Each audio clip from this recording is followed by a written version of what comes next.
여러분들이 하나님보다, 믿음보다, 신앙보다, 예배보다 더 많이 신경 쓰고, 하나님 나 이거 없으면 절대 못 살아요. 하나님 없이는 살 수 있어요. 이거 없이는 못 살아요.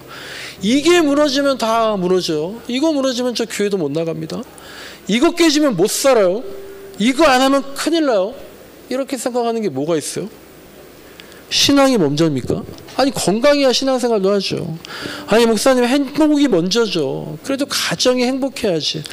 목사님 그래도 안정이 돼 있어야죠. 뭔가 안정이 돼 있어야지 신앙생활도 할 수 있는 거 아닙니까? 아니 목사님 봉사하고 섬겨야지 교회가 돌아가지. 일하는 사람한테 뭐라고 하면 어떻게 합니까?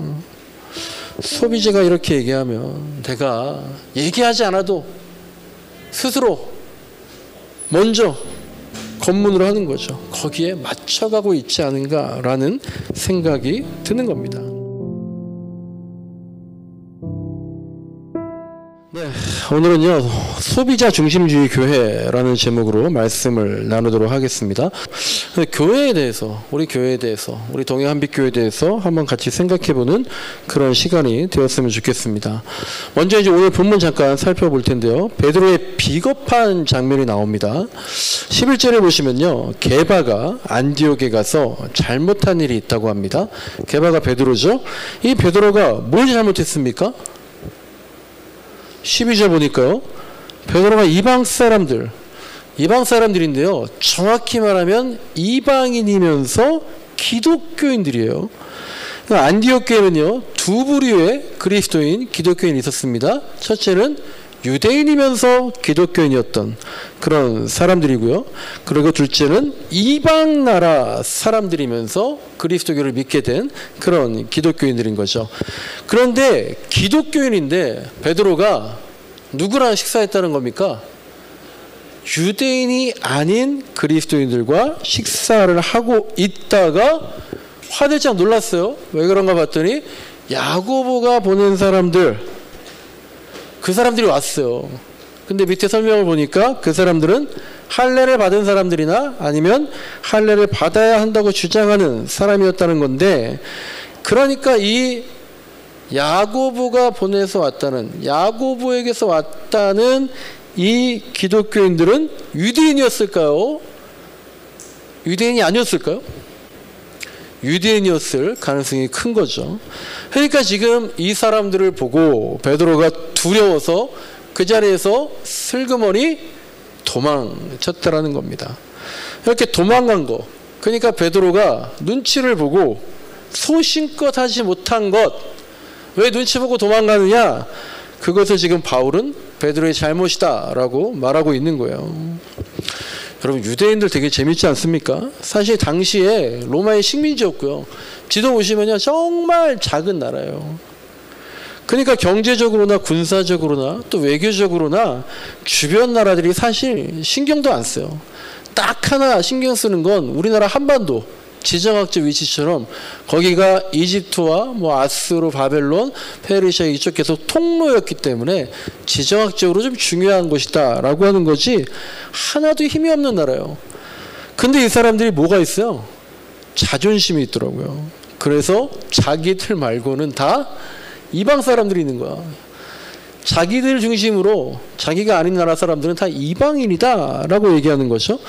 근데 유대인들의 자존심은요 지금은 진짜로 세계 경제로 움직이는 큰 손들이니까 그것 때문에 정말 유대인들이 자존심이 있을지 몰라도 당시에는요, 이 당시 서기 1세기 때는 오직 뭐 때문에 자존심이 있는 거예요?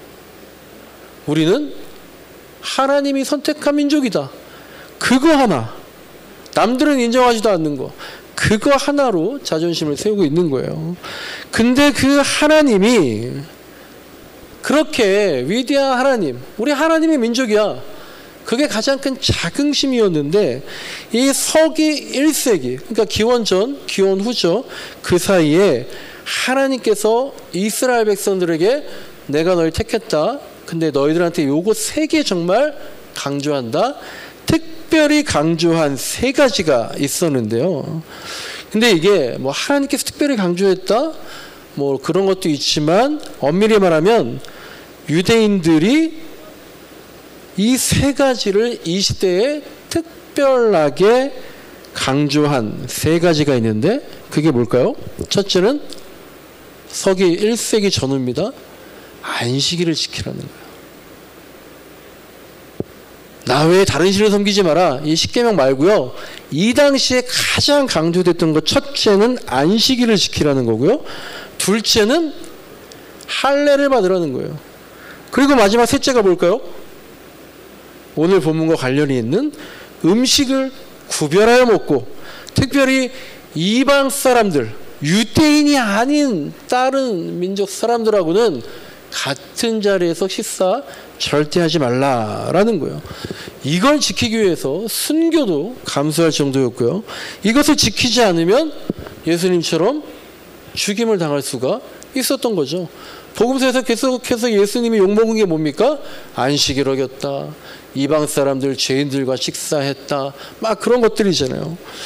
그러니까 우리나라로 생각하면은요, 한 3, 40년 전만 해도 우리나라 기독교인들도 절대로 제사를 지내지 않는다. 그래서 제가 옛날에 말씀드렸죠. 저희 외가댁에 제사를 크게 지내시는데 제가 한 번도 못 갔다는 거 아닙니까? 어머님이 너라도 여기 있어라. 그래서 절대로 제사 음식 먹지 말아라. 그래서 저희 어머님이 권사님이세요. 그러니까 신앙이 너무 좋으시죠. 옆집에서 제사 지낸 그 떡 있잖아요. 가져오시면 감사합니다 하고 집에서 정말 죄송하지만 버렸어요. 절대로 술과 담배 하지 마라. 절대로 주일 예배 빠지지 마라. 이것이 우리가 교회 다닌다는 그리스도인이라는 그런 정체성을 상징했던 것처럼 1세기 유대인들한테는 아까 말한 세 가지, 안식일, 할례, 그리고 음식, 이 세 가지는요 타협의 여지가 없었던 겁니다. 베드로가 지금 같은 기독교인이지만 유대인이 아닌 이방 사람들과 같이 식사를 한 건 그럼 어떻겠습니까? 당연히 해서는 안 될 일이었고 위험한 일이었던 거예요. 그런데 오히려 바울은 왜 이 베드로의 마땅한 행동을 잘못된 거라고, 위선적이라고 말을 했을까요? 그것은요, 이미 이 당시에 어떤 일이 있었냐면 유대인들이 아닌 이방 사람들과도 식사를 할 수 있도록 합의가 되어가고 있었기 때문에 그래요. 그리고 이런 거대한 변화, 이 합의를 이끌어낸 사람들이 바로 오늘 본문에 나오는 바울과 베드로, 그리고 야고보와 바나바였습니다. 그래서 지금 베드로도요, 여기가 어디요 지금? 예루살렘이 아니잖아요. 안디옥이잖아요. 그러니까 이방 지역에 오니까 오히려 이제 눈치가 덜 보일 수 있잖아요. 그러니까 기독교인이지만 이방 사람들인 성도와 함께 식사를 한 거였는데, 당시에 예루살렘 교회에 두 기둥이 있었어요. 누구였을까요? 베드로와 야고보였어요. 근데 아마도 제 추측이지만 야고보는 이 이방 사람들과 밥 먹는 문제에 대해서 약간 보수적이었을 수 있을 것 같아요. 그래서 결정이 됐던지 아니면 거의 합의가 됐던지 그런 분위기였지만 그래도 대놓고 하기에는 뭔가 아직은 꺼림직한 그런 시점이었을 것 같아요. 예를 들면요, 우리가 코로나 시기 때 여러분 이번 주는 절대로 예배당에 나오지 마세요. 집에서 유튜브로 영상으로 예배 드리세요. 그렇게 교회에서 공식적으로 말을 했지만 근데 처음에 어땠어요? 실제로 그러려고 하니까 너무 죄스럽기도 하고 뭔가 되게 꺼림직하기도 해서 교회를 가야 되나 말아야 되나 이런 생각들이 있었잖아요. 또 우리나라 초기 교회에서 교회 가니까 양반하고 모습이랑 예배를 같이 드려요. 밥을 같이 먹어요. 교회는 다 같은 형제자매입니다. 평등합니다. 라고 했어도 실제로 예배드리고 성경 공부하고 다 같이 식사할 때에 그래도 내가 지금 여기 저분하고 같이 먹어도 되나? 약간 이런 꺼림직한 그런 분위기인 거예요. 그러니까 베드로가요, 사실 지금 예루살렘도 아니고 외국이니까 그냥 편한 마음으로 또 전도하는 마음으로 선교하는 마음으로 이방 그리스도인, 이방인이지만 성도인 그 사람과 함께 식사를 했는데 갑자기 본국에서 예루살렘에서 이 문제에 대한 보수적인 사람들이 들이닥친 거예요. 그러니까 베드로가 순간적으로 겁을 먹고 위험을 직감하고 도망친 겁니다. 그러니까 바울이 열받은 거예요. 베드로 면전에서 아니 어떻게 그럴 수가 있냐고 따지고 들었다라는 겁니다. 이 문제가 제가 이렇게 막 설명을 했지만 굉장히 옛날 얘기고 2000년 전 얘기잖아요. 그리고 우리한테는 뭐 전혀 위기감이 느껴지지 않는 그런 얘기인데요. 제가 조금 위험한 얘기지만 이 음식 규정을요, 오늘날 한국교회에서의 동성애랑 비교하면 느낌이 확 올 수 있을 것 같아요. 뭐 다른 나라도 대부분 그렇겠지만 우리나라 목회자가요, 혹시라도 동성애 프레임에 한번 걸리면요 헤어나올 수가 없습니다. 그냥 그 목회자는 매장이에요. 그런데 만약에 뭐 당연히 그럴 리 없겠지만 동성애를 허용한다, 이방 사람들이 같이 음식 먹는 거 허용한다라는 것처럼 동성애를 허용한다, 그런 식으로 합의가 되어가고 있다라고 한번 가정을 해보세요. 그래서 어느 목사님이 외국 선교지에 갔어요. 예루살렘에 있던 베드로가 안디옥으로 간 것처럼 외국 선교지에 가서 그 나라 현지에 가보니까 교회에 가보니까요, 현지인 중에서 동성애자인데 기독교인이 된 사람이 있는 거예요. 이 목사님 그 사실을 알면서도 같이 예배를 드리고 그 사람을 위해서 축복 기도를 했어요. 그런데 마침 동성애 허용 분위기에 불만이 있는 한국의 목회자들이 그 선교 현장에 가서 그 장면을 봤어요. 그랬을 때 그 동성애자를 위해 기도한 목사님이 기겁을 하고 도망을 갔다라는 거예요.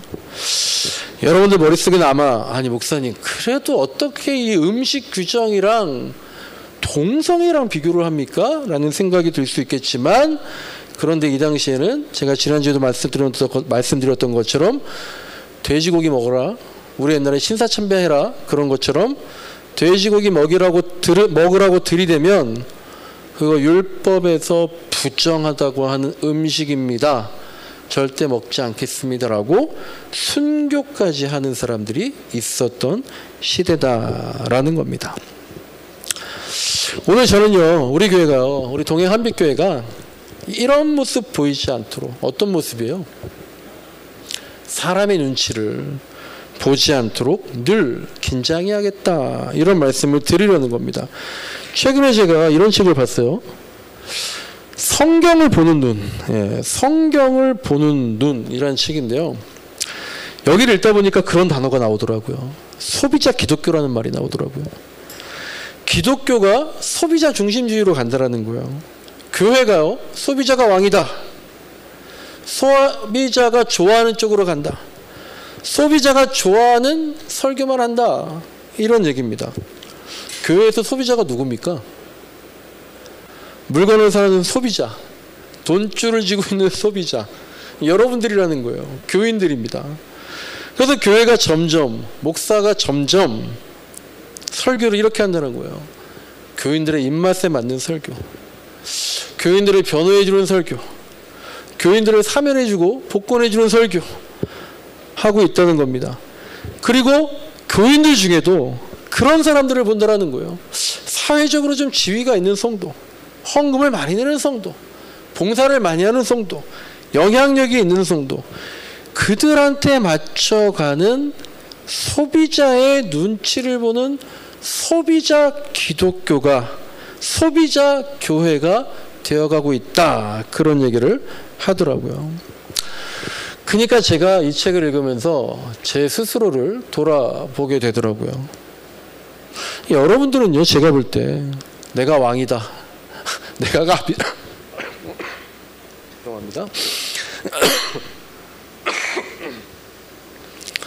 내가 왕이다, 내가 갑이다, 내 생각 무조건 관철시켜야겠다, 그런 분들은 정말로 그냥 하는 말이 아니라 한 분도 안 계셔요. 근데 저는 이런 생각이 들어요. 제가 설교를 하는데 값싼 은혜, 값싼 교리, 제가 회개를 촉구하지 않고 삶의 변화를 촉구하지 않고 성경의 배경을 올바르게 알리지 않고 내가 설교할 때 너무 용서와 은혜만 선포하는 것 아닌가. 여러분, 그 정도면 잘하는 거예요. 제가 많이 했던 말이잖아요. 너무 그렇게만 말하는 것 아닌가. 얼렁뚱땅 넘어가고 성경을 내가 혹시 편파적으로만 해석하고 그런 기독교의 여러 가지 면들이 있는데 어느 한 면만, 성경의 한 면만, 예수님의 이런 면만 면죄부를 주듯이 제가 남발하고 있는 그런 목사는 아닐까 하는 생각이 들더라고요. 여러분, 제가 바이블톡 할 때 계속 말씀드렸지만 구약에서요, 이스라엘이 망합니다. 북이스라엘 망하고요, 남유다 망합니다. 왜 망했는지 아세요?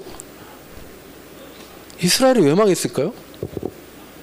가장 대표적인 게 우상 숭배잖아요. 그러니까 제가 어떻게 설교합니까? 여러분, 이스라엘도 우상 숭배하다 망했어요. 우리는 우상 숭배하지 맙시다. 여러분, 우리 신주단지 하나 갖다 놓고 거기에 절하지 맙시다. 장난으로라도 무당이나 절집에 가지 맙시다. 부적 붙여놓지 맙시다. 그렇게 설교하죠. 근데요, 이런 설교는요, 저한테 굉장히 쉬워요. 왜 쉬울까? 왜냐하면 여러분들 중에 무당한테 가거나 부적을 붙여놓거나 어떤 이상한 잡신을 집에다 가져놓거나 그런 분은 안 계실 거잖아요. 그런 분 없죠? 그러니까 제가 그 부분에 있어서는요, 여러분도 그렇게 안 하니까 당연히 고개를 끄덕일 테니까, 소비자도 만족할 테니까 아무 염려 없이 말을 합니다. 여러분, 우상이 뭡니까? 하나님보다 더 사랑하는 걸 우상이라 그러잖아요. 하나님보다 더 집중하는 거 우상이라 그러잖아요. 하나님보다 더 신경 쓰는 거, 그게 우상이라 그러잖아요. 그러면 여러분들의 우상은 뭡니까? 여러분들이 하나님보다, 믿음보다, 신앙보다, 예배보다 더 많이 신경 쓰고, 하나님, 나 이거 없으면 절대 못 살아요. 하나님 없이는 살 수 있어요. 이거 없이는 못 살아요. 이게 무너지면 다 무너져요. 이거 무너지면 저 교회도 못 나갑니다. 이거 깨지면 못 살아요. 이거 안 하면 큰일 나요. 이렇게 생각하는 게 뭐가 있어요? 가족이잖아요. 자녀잖아요. 행복이잖아요. 안정이잖아요. 건강이잖아요. 제가 이런 얘기를 계속해도요, 옛날에 어떤 분이 인생의 목표가 뭘까요? 계속해서 행복이라는 거예요. 행복. 여러분, 권위, 명예, 직업, 물질, 나, 자, 외모, 그리고 또 교회에서는요, 봉사가 우상이 될 수 있어요. 성경 공부가 우상이 될 수 있어요. 친교와 교제가 우상이 될 수가 있는 거예요. 근데 이렇게 말하면 혹시라도 누가 시험 들까봐, 혹시라도 누가 불편할까봐, 별것도 아닌 건데 이 정도도 사실 말하기가 어려울 때가 있다라는 거예요. 아니, 목사님, 그래도 제 건강이 먼저지 신앙이 먼저입니까? 아니, 건강해야 신앙생활도 하죠. 아니, 목사님, 행복이 먼저죠. 그래도 가정이 행복해야지. 목사님, 그래도 안정이 돼 있어야죠. 뭔가 안정이 돼 있어야지 신앙생활도 할 수 있는 거 아닙니까? 아니, 목사님, 봉사하고 섬겨야지 교회가 돌아가지. 일하는 사람한테 뭐라고 하면 어떻게 합니까? 소비자가 이렇게 얘기하면 내가 얘기하지 않아도 스스로 먼저 검문을 하는 거죠. 거기에 맞춰가고 있지 않은가라는 생각이 드는 겁니다. 그런데요, 이스라엘이 왜 망했나? 여기에 대해서 구약의 선지자들은요, 항상 네 가지를 말합니다. 항상 네 가지를 말해요. 하나는 좀 전에 말씀드린 우상 숭배입니다. 이방신을 가져와서 섬겼다는 거예요. 진짜로 신을 가져와서. 그런데 이거는요, 이방신만 섬겼다는 게 아닙니다. 하나님도 섬기고요, 이방신도 섬겼다는 거예요. 양다리를 걸쳤다는 거예요. 성전의 제사장들이요, 예루살렘 성전에서 하나님께 제사를 드리고요, 동시에 또 산당에 올라가서요, 이방신한테 제사를 드려요. 그러면 이 성전 제사장들은, 이스라엘 백성들은 누굴 믿는 겁니까? 하나님한테도 제사 드려요? 이방신한테도 제사 드려요? 누굴 믿는 거죠? 둘 다 믿겠다는 거예요. 둘 다 복을 달라는 거예요. 그게 종교 혼합주의고요. 그게 바로 불신앙이다. 그래서 하나님이 뭐라 그러신 거예요. 근데 우리는 어떻습니까? 하나님 믿습니까? 믿죠? 돈도 믿어요. 아니 목사님, 저는 돈만 믿지 않아요. 하나님도 믿어요. 그게 우상숭배라는 거예요. 그럼 우리들 중에 우상숭배 안 하는 사람 얼마나 있겠어요? 그리고 두 번째로 나오는 죄가 하나님이 이스라엘 백성들이 율법과 계명을 어겼기 때문에 망하게 됐다라는 거예요. 당연하죠. 그래서 우리가요, 그래도 적어도 이스라엘이 망한 이유, 이 두 가지는 다 공감합니다. 우상을 숭배했기 때문에, 율법과 계명을 지키지 않았기 때문에, 이건 알아요. 그런데 항상 같이 언급되는 이스라엘의 죄 두 가지가 있는데요, 그 중에 첫 번째가 너희가 정의와 공의를 지키지 않았기 때문이라는 거예요. 제가 늘상 말하죠. 정의가 뭡니까? 진실을 밝히는 거예요. 공의는 뭡니까? 공평한 겁니다. 그런데 저도 그렇고요, 한국교회가요, 정의와 공의에 대해서 말하지 않는 거예요. 정의와 공의를 말하려면요, 개인의 영성을 넘어서 사회적 영성을 건드려야 돼요. 근데 요새 누가 설교 시간에 정치 얘기하고 경제 얘기합니까? 그런데 이 세상에 정말 진실이 밝혀지지 않아서 억울한 사람, 또한 진실이 왜곡되어서 억울한 사람이 얼마나 많습니까? 근데 우리가 신경을 전혀 안 쓰는 거예요. 저는 이번 광복절을 보내면서요, 내가 한국 근현대사를 이렇게 몰랐나? 다시 공부해봐야겠다, 그런 생각을 하게 되는데요, 이른바 뉴라이트라고 하는 그런 극우 진영에 또 기독교 목사님들이 꽤 많이 계셔요. 대부분 교회가, 대부분 목사가, 대부분 기독교인들이 별로 신경 쓰지 않고 기도하자고 하지도 않고 있다라는 겁니다.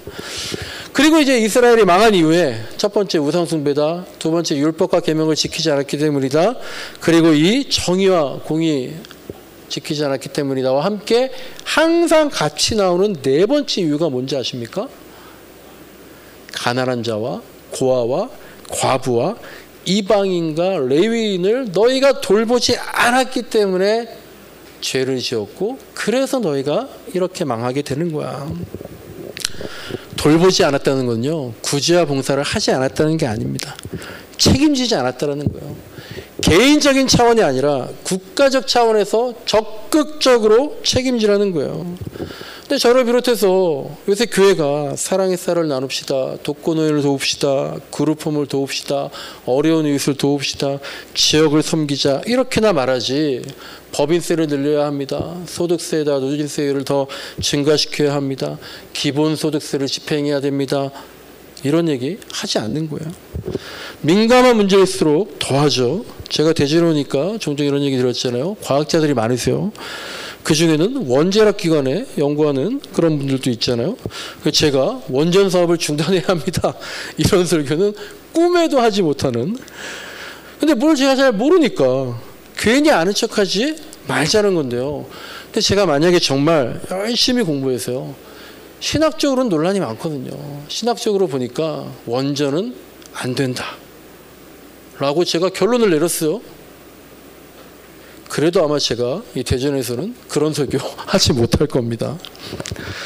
베드로가요, 선교적인 차원에서요, 또 조직을 위해서요, 괜히 복잡하게 하지 않게 위해서, 그래서 그 자리를 피해서 도망갔을 수도 있어요.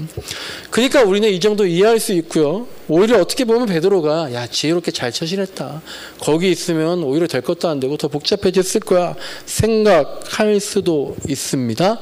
그런데 그런 걸 가장 싫어했던 분이 누굽니까? 절대로 그렇게 타협하지 않고 일치를 향해서는 확연히 갈라섰던 사람, 그분이 바로 예수님이잖아요. 타협하면 끝이라는 거예요. 사울 왕도 타협했어요. 사울 왕이 가장 작은 베냐민 지파에서 가장 별 볼 일 없는 외부 출신인 기브온 민족, 그 가문, 그러니까 지지 기반이 너무 약하니까 사울이 처음부터 하나님 눈치 보는 게 아니라, 사무엘 눈치 보는 게 아니라 백성들 눈치만 보다가 결국 그렇게 됐잖아요. 그 이후에 이스라엘의 모든 왕들이 백성들의 눈치 보다가, 이집트의 눈치 보다가, 아시리아의 눈치 보다가, 바벨로니아 눈치 보다가 결국 망하게 된 거죠. 아까 소개한 책 성경을 보는 눈에 세 분의 목사님이 글을 썼는데요. 박영호 목사님이란 분이 이런 말씀을 하시더라고요. 책에 이렇게 써 있더라고요. 성경은 위험한 책이다라는 거예요. 위험한 책이다. 성경을 보고 위험한 걸 하나도 못 느꼈다? 제가 봐도 제대로 읽지 못하는 것 같아요. 어저께요, 우리 이영 지사님이랑 김은재 지사님이 오셔가지고 오늘 점심으로 먹을 국을 몇 시간에 걸쳐서 미리 끓여놓고 가셨어요. 근데 저게 이제 혹시 밤새 상할까봐 한 번 더 끓이는 게 나을 것 같다. 제가 밤에 한 번 더 끓이기로 했어요. 제가 어젯밤에 국을 끓이려는데 이게 이제 압력솥인 거죠. 제가 압력솥을 해본 적이 없어서 집에서 밥통도 한 번 안 써봤는데 이걸 어떻게 해야 되나 두리번 하다가 어쨌든 하여간 뚜껑을 닫고 끓였어요. 한 1시간 지나니까요, 얘가 막 치거리면서 가스 연기가 막 나와요. 가스를 불을 끄고 어떻게 해야 돼요? 뚜껑을 제가 열으려고 그랬어요. 다행히 안 열려요. 왜 안 열리지? 근데 약간 위험함을 느꼈어요. 그래서 아내한테 전화를 했죠. 그랬더니 아내가 놀라서 절대로 그냥 놔두라고. 뚜껑 열면 큰일 난다고. 아침까지 그대로 두라고. 제가 만약 저걸 열었으면 열리지도 않았겠지만 폭발하는 건가요? 정말 가슴을 쓸어내리면서 전화로 물어보길 잘했다 그랬습니다. 압력솥이 몰랐는데 위험하다고 느낀 순간에 제가 손도 대지 않았어요. 그런데 이 책에서 그러는 거예요. 성경책이 그만큼 위험하다는 거예요. 그래서 이 성경을 보는 이라는 책에 보면요, 성경책이 위험하니까 손도 대지 마라. 섣부르게 성경 읽지 못하게 해라. 그렇게 미국의 토즈라는 학자가 그렇게 얘기했다는 거예요. 왜냐하면 미국 사람들이 자꾸 성경을 이렇게 읽는다는 거예요. 내 상식으로, 자기들 체험으로, 자기들 이성으로, 자기들의 민주적 성향으로 성경을 충분히 이해할 수 있다고 착각하면서 읽고 있다는 거예요. 그러니까 제발 좀 아이들한테 너 이제 나이가 됐으니까 성경 좀 읽어봐라. 그렇게 당연한 듯이 권하지 말라는 겁니다. 예를 들면 그런 거예요. 아까 말씀드린 것처럼요, 성경 보니까 우상 숭배하지 말라고 했는데 그래, 나 우상 숭배하지 않아. 나 우리 집에 우상이 어디 있어? 절하지 않았어. 그러니까 죄 짓지 않았어. 난 달라. 평안을 누립니다. 근데 실제로 성경에서 말하는 우상 숭배가 뭐라 그랬어요? 하나님도 섬기고 다른 우상도 섬기는 걸 말하는 건데, 그저 문자적으로 우리 집에 우상 없는데요? 전 절에 한 번도 안 가봤는데요? 전 무당이랑 만난 적도 없는데요? 그렇게 잘못 알고 면죄부를 준다라는 겁니다. 난 하나님을 예배하니까, 예배하잖아요. 그러니까 정의와 공의와 가난한 자와 외국인 노동자, 극심한 빈부격차, 그런 거 신경 쓰는 건 내 소관이 아니잖아요. 난 예배했잖아요. 난 헌금했잖아요. 난 봉사했잖아요. 난 기도하잖아요. 내 할 일 다 한 거 아닙니까? 근데 하나님은 순종이 제사보다 낫다고. 야, 너희들 그런 제사, 그런 예배, 그런 예물, 그런 봉사, 성경에 뭐라고 하시는지 아세요? 역겹다라고 하셨어. 그런데 우리는 내 개인적인 범주의 순종만, 윤리적인 것으로만, 그렇게 한쪽만 생각을 하고 있다라는 겁니다. 저는 우리 교회가 지난주에 느꼈던 성령의 충만함이 어떤 뜨거운 기도가 계속해서 이어지면 좋겠습니다.